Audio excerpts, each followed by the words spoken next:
Welcome to Value-Based Care Insights. I'm your host, Daniel Marino. As we've talked about on the program many times, there's such a transition that has to occur as we enter into value-based contracts, and in particular, as we enter into risk-based contracts. As we all know, value-based really allows us to manage the population. We're focused on many different outcomes, many different changes that support our physicians, and whether it be their clinical workflow or changes in the care model, all of that becomes important, especially if we want to take care of patients beyond just the care that is being done within their clinics. The documentation, the care model, the support that we give to our patients, critically important. That drives the success of our value-based contracts. But when we think about that, there's been so much attention that's been given to changes in the care model and the level of outcomes that we need to focus on. Only now are we starting to see the importance of modifications, of enhancements to our clinical documentation.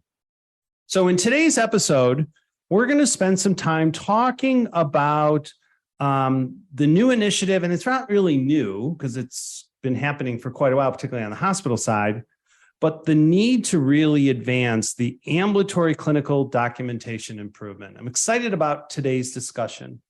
We've got two ladies joining us that have done a great job within their health systems, within their programs, on building a real strong clinical documentation improvement program on the ambulatory side.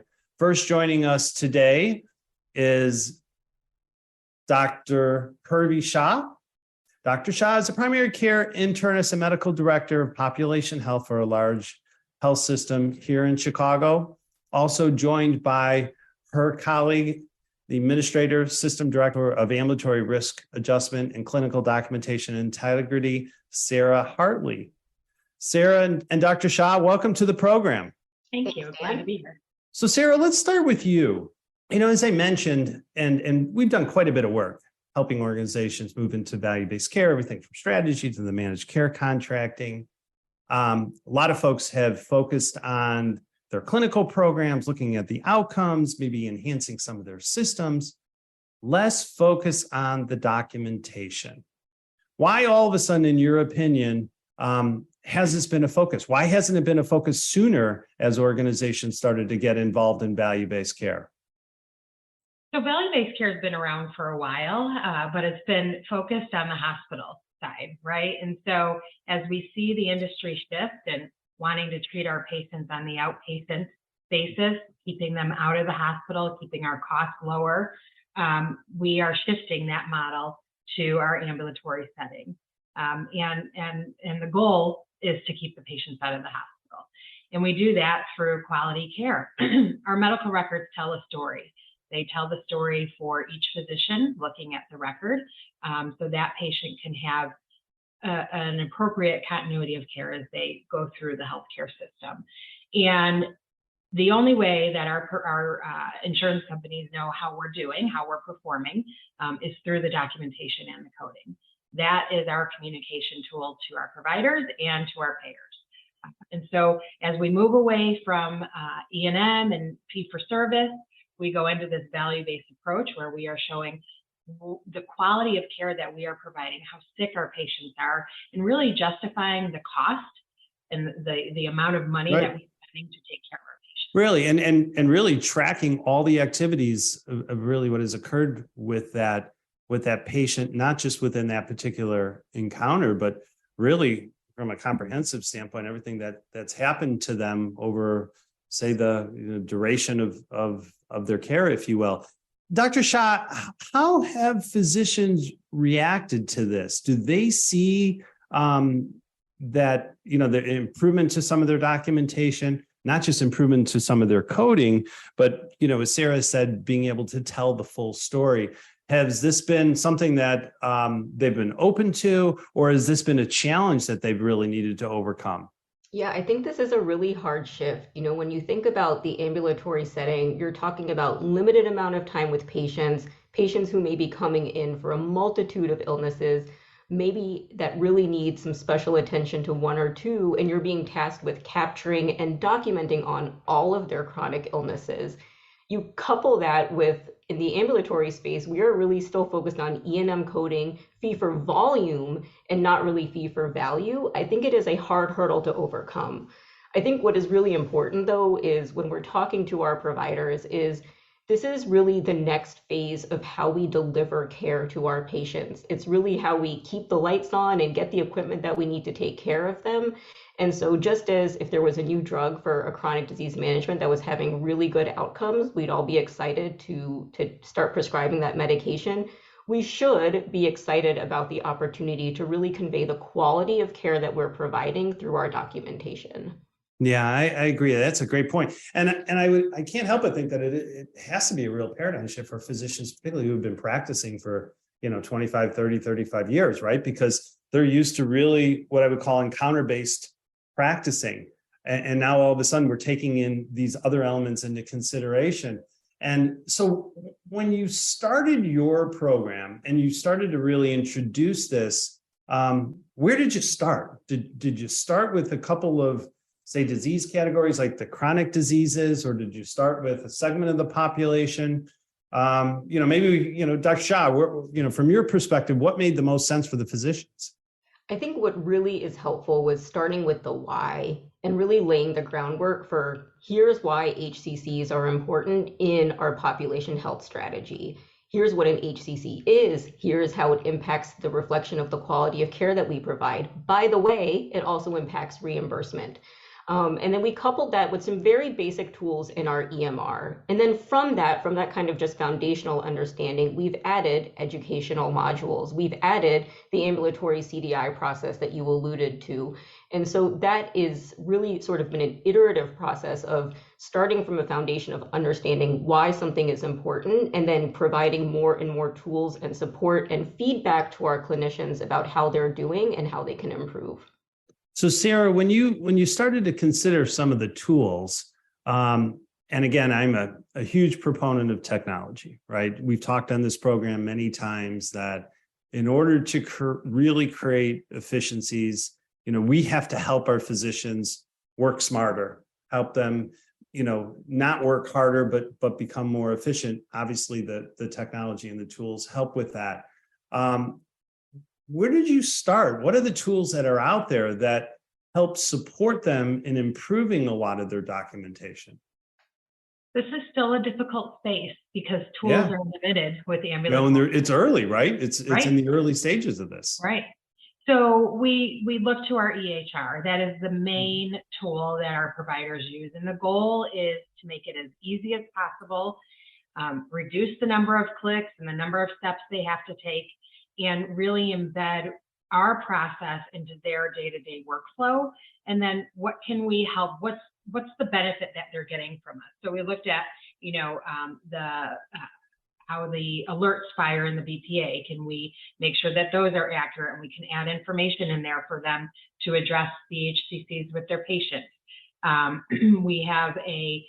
We've separated out the queries that we send to our physicians because they get jumbled up in the rest of the messages in Epic. What are the templates looking like? Do we have dot phrases? Are there other tools in the EHR that can be very easily accessible that kind of help the provider drive the elements of that documentation? Yeah, and really help them become more proactive, right? I mean, you see this all the time. One of the reasons why physicians, I think, get so frustrated is because there's just so much work that they have to do, and it's a lot of redundancy that, certainly either they don't need to do or somebody else could do, or they've already done it. So their in baskets are huge. I think as you start to put in place, what I'm hearing you say is kind of those activities to help support the documentation activity will help them become a little bit more proactive and hopefully lessen the burden. Dr. Shah, has that been kind of a benefit that you've seen from the program? I think absolutely. And I think one of the really important parts of our program is that we are going to our clinic business meetings on a regular basis and hearing feedback and sharing opportunities for improvement And many of the times are able to take that feedback back to our team and think about how can we make something better? How can we make something easier for a clinician? How can we educate in a different way? Are there ways to make this sort of come alive for our clinicians in a way that they're going to remember what we're saying to them? But I think that engagement is key. You can't just set it and forget it with any improvement effort in quality, any quality improvement effort. But I think especially when it comes to documentation, which is added work on top of the work of caring for a Yep. patient, you have to be able to go back and provide feedback and say, hey, I listened to you and here's something cool that I can offer you. Or, hey, I completely hear where you're coming from. I'm a practicing clinician as well. And here's how I navigate this space and how I am able to be successful. Right. Well, speaking, trying to just getting folks or getting the physicians to kind of speak from their experience, I think is the key. But what I'm hearing you say, though, is under the clinical documentation improvement program that you have in place, this is not just enhanced coding, right? But it's really enhancing what's being documented, being proactive and aligning it with the right level of coding, but understanding sort of what else has to occur, right? Even outside that clinic visit. Is that correct? I would say it's really less about the coding and more about the documentation. We can get to the codes if the documentation is there. Physicians are not coders. We should not be. We end up, that is not where our brain space should be spent.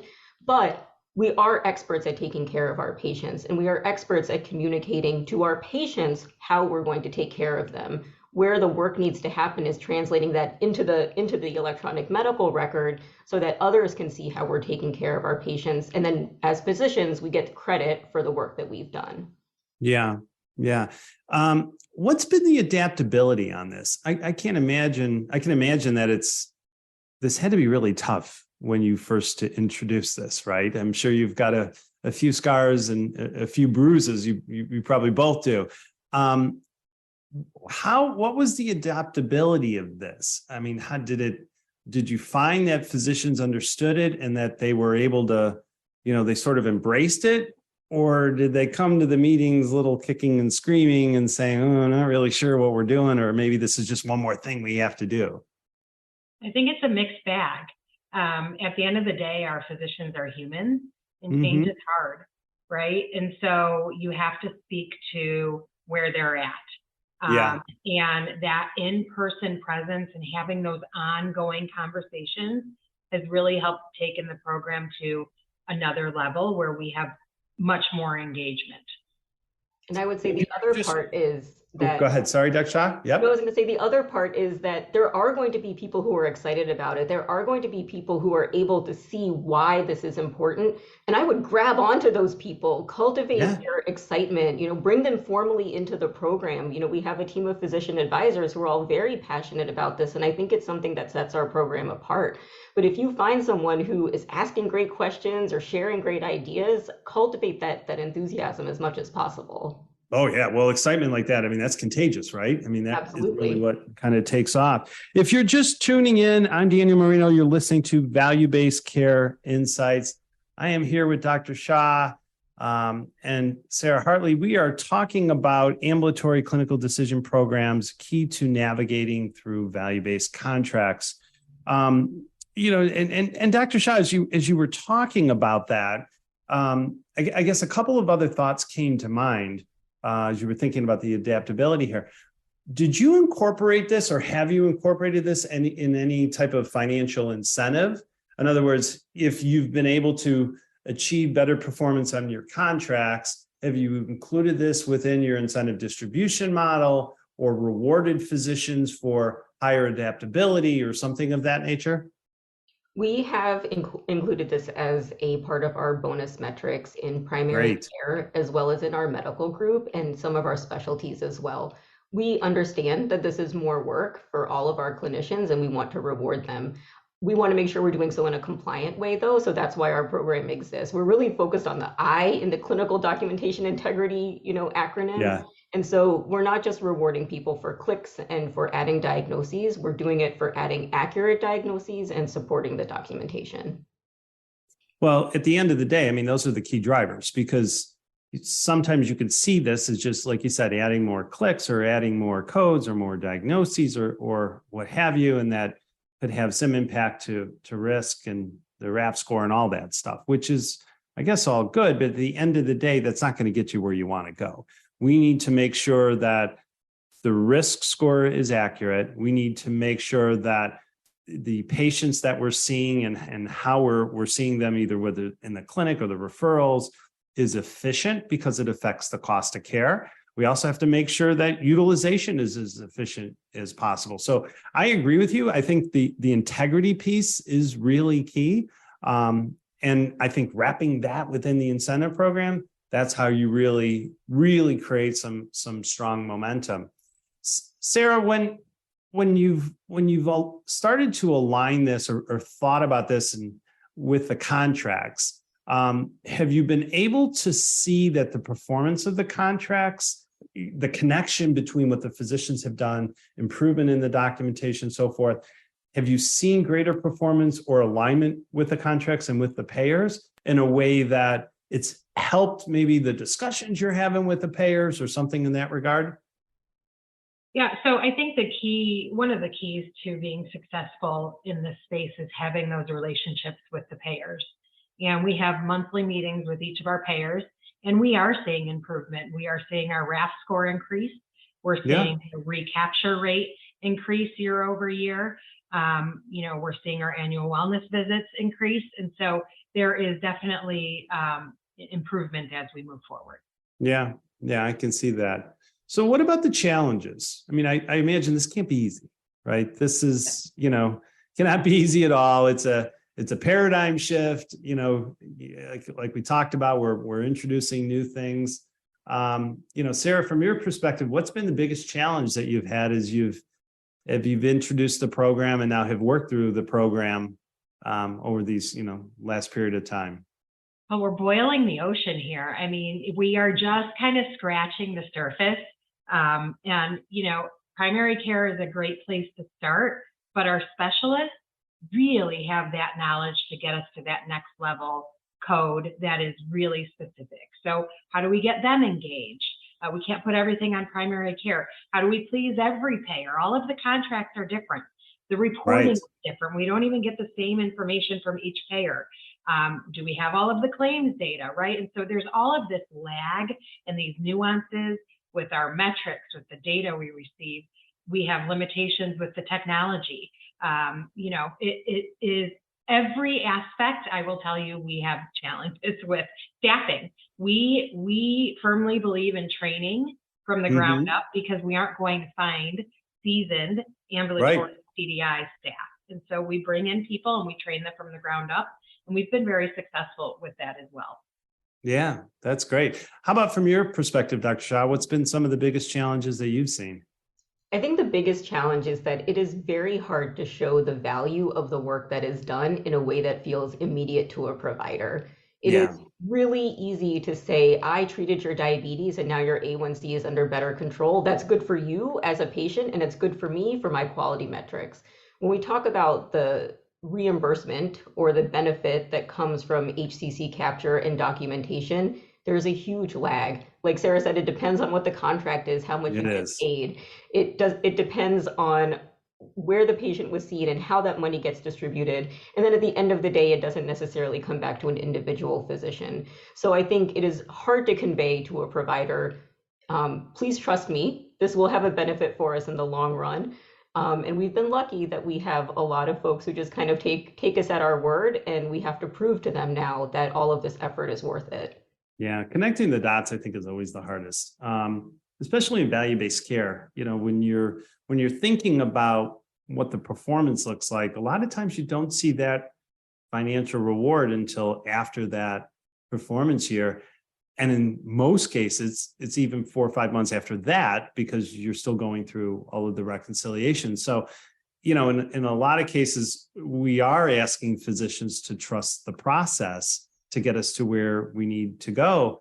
How has physician leadership come into play? Dr. Shah, you had mentioned that, you had rolled this out to a number of physicians, and Sarah, you had mentioned primary care and kind of rolling this out to the specialists. Have you relied on more of the rank and file physicians within your network to drive this, or have you really focused on creating, maybe working this through the leadership of your network? I think we've really gone at it from both ways.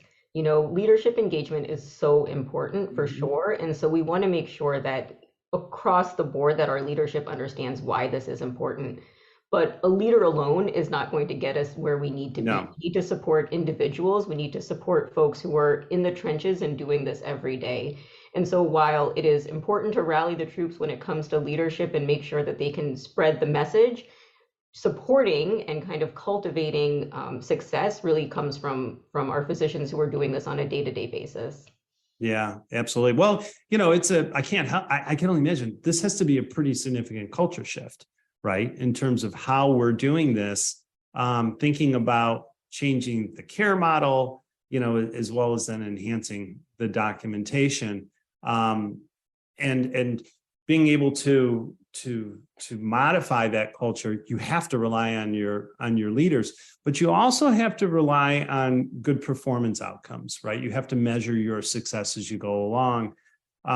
Sarah, have you, I would assume you've come up with some pretty good reporting, or at least some data, at least some information as a feedback tool, right? That you can provide to your physician, your leadership?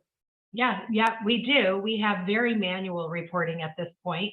Manual reporting, my goodness. Yeah. I mean, I'm telling you, it's very new in the industry. And at a conference we were just at, we are not alone in this space where we're using lots of Excel spreadsheets. So, but using industry best practices like HCC recapture rate or query response rate is showing our providers that they are doing the right thing.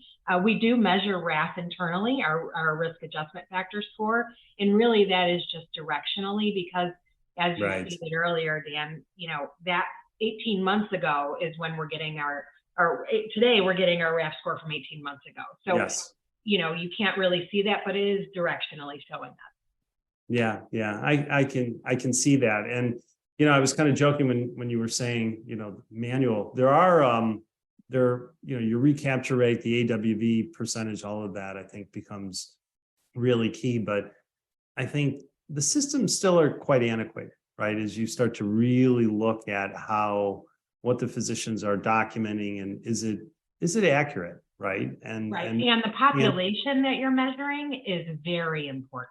Yeah, and can we do more? Yep, it is a subset of your overall, patient population that is just in these value-based care contracts. So you have to be very careful. Well, ladies, this has been great. I tell you, and I give you a lot of credit for embarking on this in a way that it sounds like you've built some good collaboration and, understanding that it's a journey and it's not going to happen quick, but it's something that is extremely important. Dr. Shah, for any of our listeners, and I'm sure there's quite a few that are really giving consideration to putting a ambulatory clinical decision improvement program in place, what advice would you give them? So there's a quote from Wayne Gretzky that often gets thrown around when we talk about value-based care. You've probably said it on this program before, but it's, you have to skate to where the puck is going. You're not going to be successful if you skate to where it's been. Yeah. And so I think you have to start talking about HCC capture and documentation as part of your population health strategy as soon as you identify the need to have a population health strategy. I think it's also really important to cultivate expertise amongst the folks who are going to be talking about this. I think on the surface of it, HCCs can seem really easy, and it's really easy to understand. I capture this condition and I put down some documentation and I'm good to go. But once you really delve into it, there's a lot of nuance, and as we know, increasing scrutiny as well. And so you don't want to be in a position where you have not enough depth of expertise to back up the work that you're doing.